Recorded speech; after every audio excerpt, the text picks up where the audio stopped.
നമസ്കാരം. ചില്ലിയുടെ മാന്യ പ്രേക്ഷകർക്ക് നാട്ടുവിശേഷത്തിന്റെ പുതിയ അധ്യായത്തിലേക്ക് വീണ്ടും സ്വാഗതം. ലാളിത്യമാണ് ഏത് കലാകാരനെയും അമരത്തെത്തിക്കുന്നത്. ഇവിടെ ധനരാജ് കീഴറ കലാലോകത്തെ കീഴടക്കിയതും ലാളിത്യത്തിലൂടെ തന്നെ. തന്റെ നാട്ടുവഴികളിലെ മണ്ണും ഗ്രാമമുഖത്തെ മാവിൻ കൊമ്പിലെ ഉറുമ്പിൻ കൂടും തേടി നടക്കുന്ന ഈ ചെറുപ്പക്കാരൻ കലയുടെ തപസ്യയിൽ തന്നെ.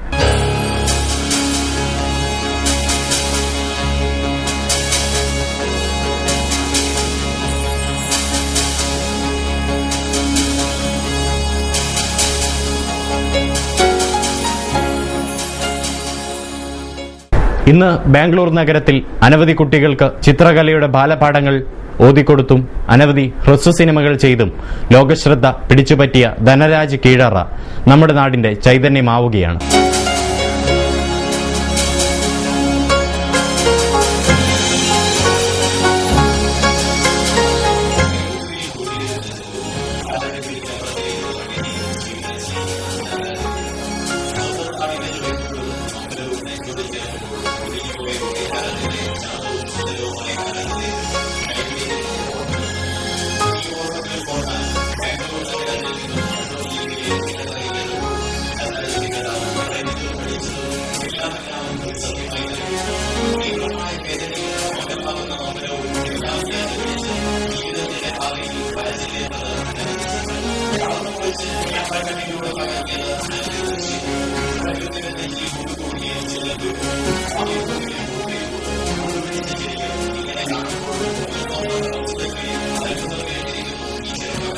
സ്കൂൾ പഠിക്കുന്ന സമയത്ത് ഡ്രോയിങ് ബുക്ക് ഞാൻ വാങ്ങിയിട്ടേ ഇല്ല.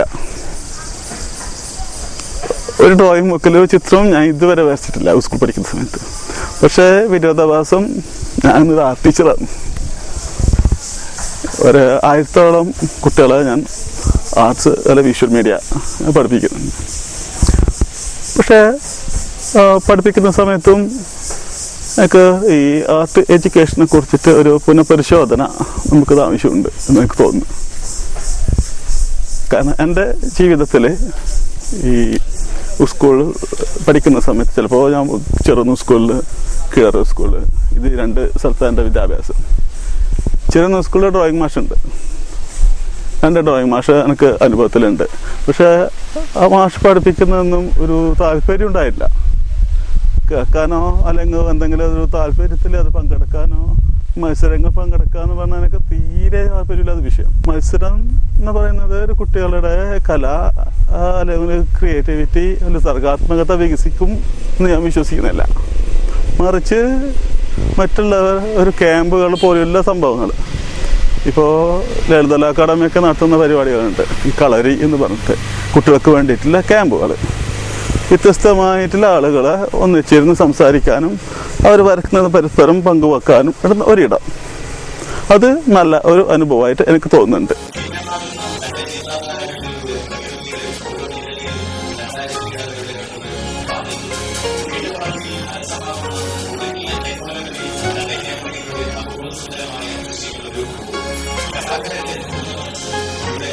എൻ്റെ ജീവിതത്തിലെ നിർണായകമായിട്ടുള്ള 2 ചിത്ര പ്രദർശനങ്ങൾ ഞാൻ നടത്തിയിട്ടുണ്ട്.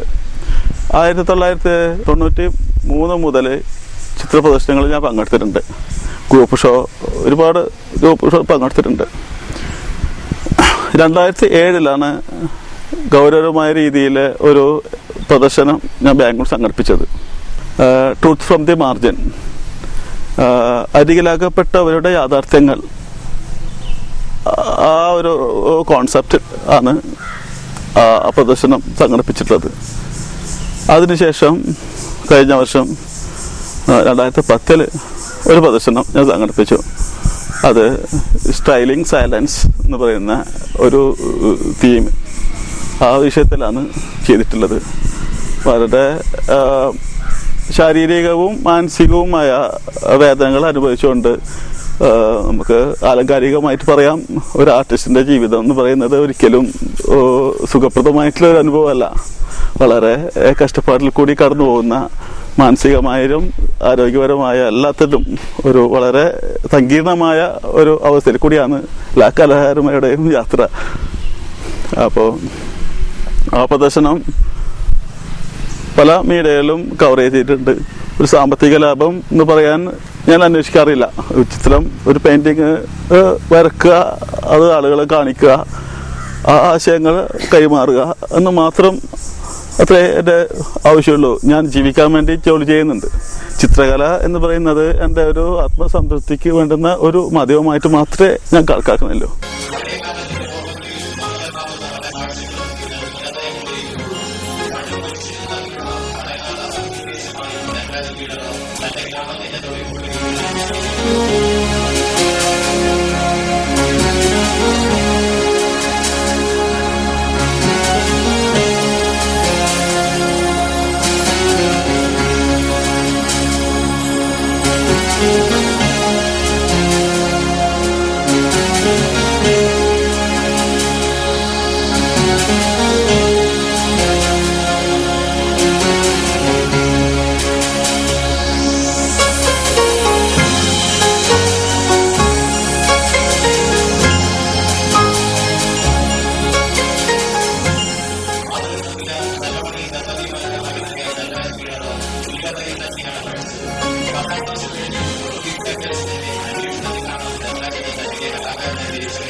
പത്താം ക്ലാസ് കഴിഞ്ഞതിന് ശേഷം എന്തെങ്കിലും ഒന്ന് പഠിക്കണം എന്ന് വിചാരിച്ചിട്ട് ഞാൻ ITIയിൽ ചേരാൻ വേണ്ടിയിട്ടാണ് കണ്ണൂരിൽ പോയത്.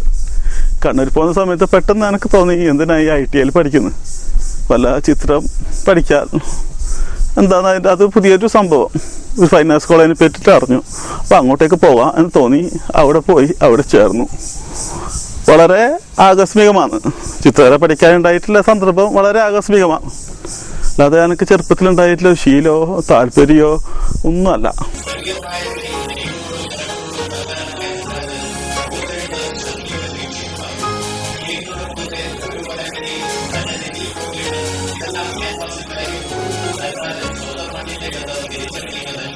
പഠിക്കുന്ന സമയത്ത് തന്നെ ഈ ചിത്രകല എന്ന് പറയുന്നതിൻ്റെ ഒരു ഫ്രെയിമിൻ്റെ ഉള്ളിൽ ഒതുക്കാതെ നോക്കിയിട്ടുണ്ടെങ്കിൽ എനിക്ക് വളരെ ചെറുപ്പം മുതൽ തന്നെ തെയ്യത്തിനോടും പൂരക്കളി അതുപോലെയല്ല നാടൻ പാട്ടുകൾ, നാടൻ കലകളോട് വളരെയധികം താല്പര്യം ഉണ്ടായിട്ടുണ്ട്.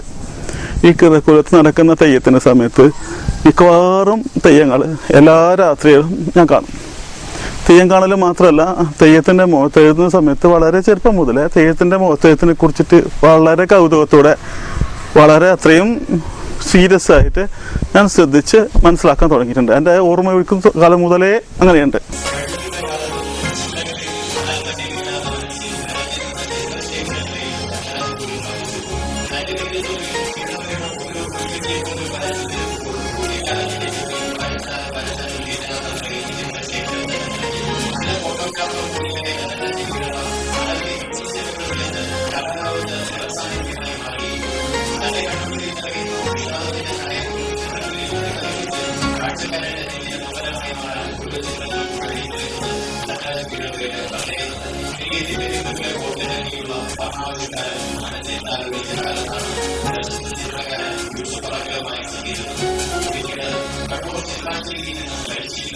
ഈ പഞ്ചായത്തിൽ നിന്നും മാറി കണ്ണൂർ, തലശ്ശേരി, കോഴിക്കോട് വരെ നടന്നിട്ടുള്ള ചിത്ര പ്രദർശനങ്ങളിൽ കാണാനും വ്യത്യസ്തമായിട്ടുള്ള ചിത്രകാരന്മാരുമായിട്ട് സംസാരിക്കാനും അവരുടെ ജീവിതങ്ങളെക്കുറിച്ച് മനസ്സിലാക്കാനും എനിക്ക് സാധിച്ചിട്ടുണ്ട്.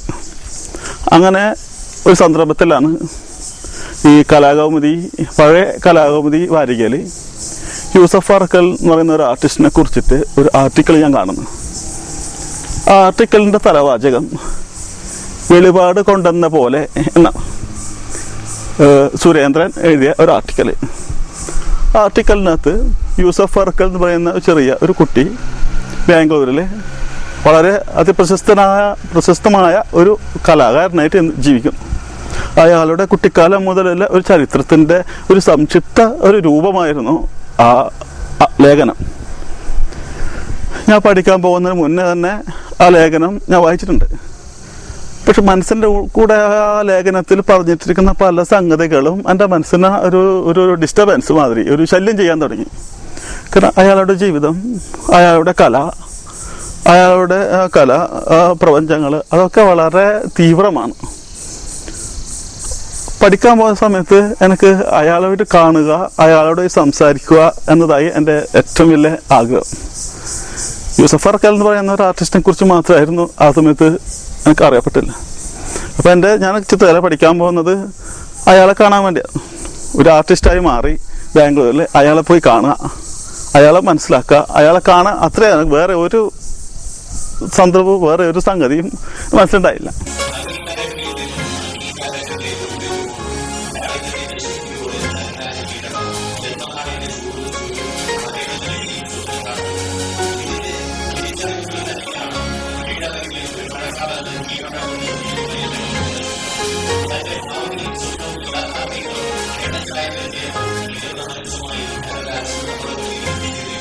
പഠിക്കുന്ന സമയത്ത് തന്നെ തെയ്യങ്ങൾ കാണാൻ നടക്കുക, കോല് വീഴുന്നിടത്തൊക്കെ ഞാനുണ്ടാവും ഈ ഭാഗത്ത്. വടക്കേ മലബാറിലെ ഒട്ടുമിക്ക തെയ്യങ്ങളും ഞാൻ കണ്ടിട്ടുണ്ട്. അതിൻ്റെ വ്യത്യസ്തമായിട്ടുള്ള രീതികളിലും അവരുടെ കൂടെ ജീവിച്ച് അവരുടെ കൂടെ സംസാരിച്ച് ഇടപഴകിയിട്ടുണ്ട്. അങ്ങനെ ഇരിക്കെ ഒരു ദിവസം ഈ ചിത്രകലയെ പറ്റി പഠിക്കാൻ വേണ്ടി, തെയ്യമായിട്ടുള്ള ബന്ധങ്ങളെ പറ്റി പഠിക്കാൻ വേണ്ടി ബാംഗ്ലൂരിൽ നിന്ന് ഒരാൾ ഇവിടെ ഓതന പെരുന്നാനെ കാണാൻ വേണ്ടി വരുന്നു. ഓതന പെരുവണ്ണാൻ കാണാൻ വേണ്ടിയിട്ട് വരുന്നു. അപ്പോൾ അയാൾ ചോദിച്ചു, ഓതന പെരുന്നാനെ കാണണം, അവിടെ ധനരാജ് എന്ന് പറഞ്ഞ ഒരാളുണ്ട്, അയാളെ കാണണം എന്ന് പറയുന്നു. അങ്ങനെ ഞാനും ഇവിടെയുള്ള ഒരു കോരം മാഷ്, പ്രസിദ്ധമായിട്ടുള്ള ഒരു ഫോക്ലോർ പണ്ഡിതനായിട്ടുള്ള കോരം മാഷും ഞാനും കൂടി ഈ തെയ്യം കണ്ടിട്ട് വരുന്ന സമയത്താണ് ഇയാളെ ചെറുതെന്ന് വെച്ച് പരിചയപ്പെടുന്നത്. അങ്ങനെ അയാളും CF ജോൺ എന്ന് പറയുന്ന അയാളും കൂടി വീട്ടിലേക്ക് വരുന്നു. അയാളും ഒരു ആർട്ടിസ്റ്റായിരുന്നു, എനിക്കറിയില്ല, പക്ഷെ സംസാരിച്ച് വരുമ്പോൾ അയാൾ ഒരു ആർട്ടിസ്റ്റാണെന്നു. ഈ തെയ്യങ്ങളുടെ ഈ പുരാവൃത്തങ്ങളെ കുറിച്ച് പഠിക്കാനും ആ പഠിച്ചിട്ടുള്ള ആശയങ്ങളെ ചിത്രത്തിലേക്ക് പകർത്താനും അയാൾക്ക് ഗവേഷണത്തിൻ്റെ ഭാഗമായിട്ടാണ് നാട്ടിൻപുറത്ത് വന്നത്. അങ്ങനെ അയാളുമായിട്ടുള്ള ബന്ധം ഈ തെയ്യങ്ങളെ കുറിച്ചിട്ടുള്ള വ്യത്യസ്തമായിട്ടുള്ള ഒരു കാഴ്ചപ്പാടിൽ സമീപിക്കാനും നമ്മൾ ചിന്തിക്കുന്ന പോലെ തന്നെ മറ്റ് സ്ഥലങ്ങളിലും തെയ്യങ്ങളെ കുറിച്ചിട്ടും മറ്റ് ഫോക്ക് ആർട്ടിനെ കുറിച്ച് ചിന്തിക്കുന്ന ആൾക്കാരുണ്ട് എന്നും അവരുടെ ഒരു കൂട്ടായ്മ ഉണ്ടാക്കാനും ആ ബന്ധം സാധിച്ചിട്ടുണ്ട്.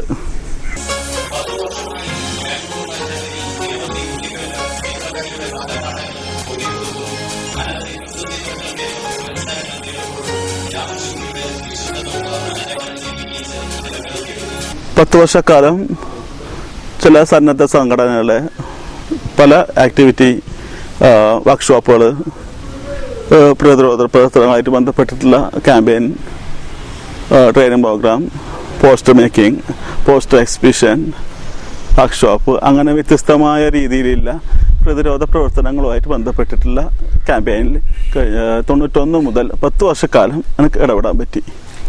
അതേസമയത്ത് തന്നെ ഇന്ത്യയിലെ ഒട്ടുമിക്ക നാടുകളിലും സഞ്ചരിക്കാനും വ്യത്യസ്തമായുള്ള ഭാഷകൾ, സംസ്കാരം ഇത്യാദി ഈ ഫോക്ക് ആർട്ടിസ്റ്റുമാർ, പല തരത്തിലുള്ള ആർട്ടിസ്റ്റുമാർ, ഫിലിം മേക്കേഴ്സ്, റൈറ്റേഴ്സ്, അങ്ങനെ പല തരത്തിലുള്ള ആളുകളായിട്ടുള്ള വ്യക്തിബന്ധങ്ങൾ ഉണ്ടാക്കാനും ആ 10 വർഷക്കാലം എനിക്ക് സാധിച്ചിട്ടുണ്ട്.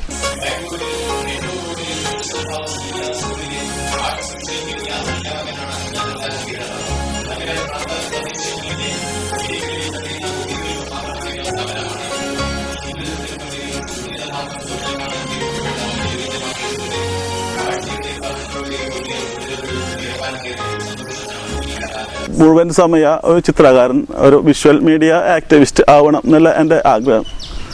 ഞാൻ ആ എല്ലാ ജോലികളും ഒഴിവായിട്ട് പൂർണ്ണമായും പൂർണ്ണ സമയത്ത് ഈ കലാപ്രവർത്തനത്തിൽ ഏർപ്പെട്ടു. അങ്ങനെ ഇരിക്കുകയാണ് ചിത്രകല എന്ന് പറയുന്നതിൽ ഒരുപാട് സാധ്യതകൾ നമ്മളെ മുന്നിലുണ്ട്. പുതിയ ലോകക്രമത്തിൽ നോക്കിയിട്ടുണ്ടെങ്കിൽ കഴിഞ്ഞ ഈ ആഗോളവൽക്കരണത്തിന് ശേഷം ലോകത്ത് ഒരുപാട് മാറ്റങ്ങൾ, മീഡിയയിൽ തന്നെ ഒരുപാട് മാറ്റങ്ങൾ നടക്കുന്നു. അതിൻ്റെ ഭാഗമായിട്ട് ചിത്രകലയിലും ആർട്ട് വിഭാഗത്തിൽ തന്നെ ഒരുപാട് പരീക്ഷണങ്ങളും നടക്കുന്നുണ്ട്. അങ്ങനെ ഓരോ digital media, cinema, short film, music album, അങ്ങനെ വ്യത്യസ്തമായിട്ടുള്ള പ്രവർത്തനങ്ങളിൽ എനിക്ക് ഭാഗവാക്കാവാൻ സാധിച്ചിട്ടുണ്ട്.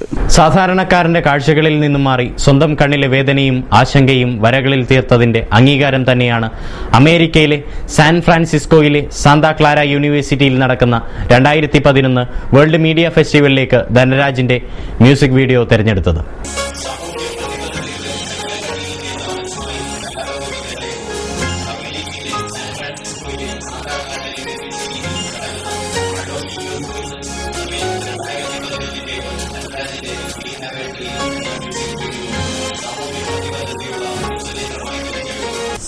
ഇത് രണ്ടാമത്തെ പ്രാവശ്യമാണ് അവിടെ സെലക്ഷൻ കിട്ടുന്നത്. ഈ സമ്മിറ്റ് വേൾഡ് ഫെസ്റ്റിവലിൽ ഇന്ത്യയിൽ 3 പേർക്കാണ് അവസരം ഉണ്ടായിട്ടുള്ളത്. അതിലൊന്ന്. ഒരാൾ കാശ്മീരിലെ മനുഷ്യാവകാശ പ്രവർത്തകരാണ്. അവിടുത്തെ മനുഷ്യാവകാശ പ്രവർത്തനത്തിൽ ബന്ധപ്പെട്ടിട്ടുണ്ടാക്കിയ ഒരു സിനിമയാണ് അവിടെ എടുത്തിട്ടുള്ളത്.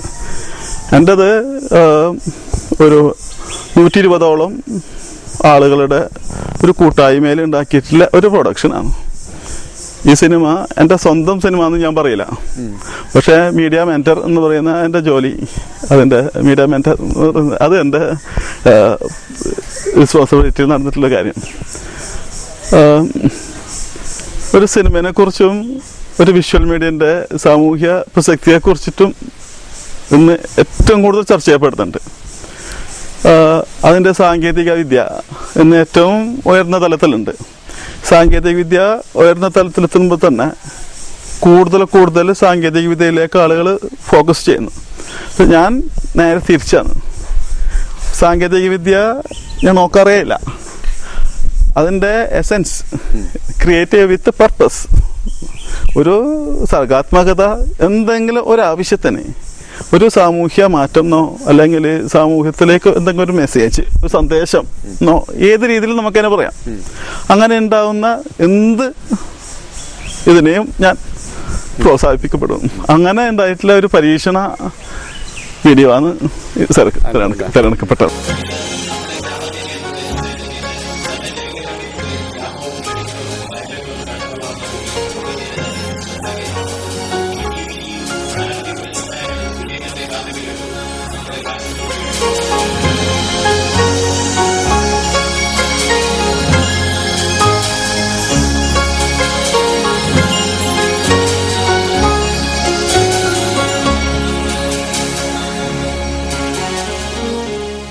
നാട്ടുവിശേഷത്തിന്റെ ഈ അധ്യായം ഇവിടെ പൂർണ്ണമാവുന്നു. നിങ്ങളുടെ വിലയേറിയ അഭിപ്രായങ്ങളും നിർദ്ദേശങ്ങളും ഒപ്പം നിങ്ങളുടെ നാടുകളിലെ വിശേഷങ്ങളും ഞങ്ങളെ എഴുതി അറിയിക്കുക.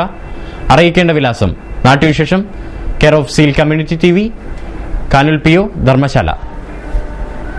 നമസ്കാരം.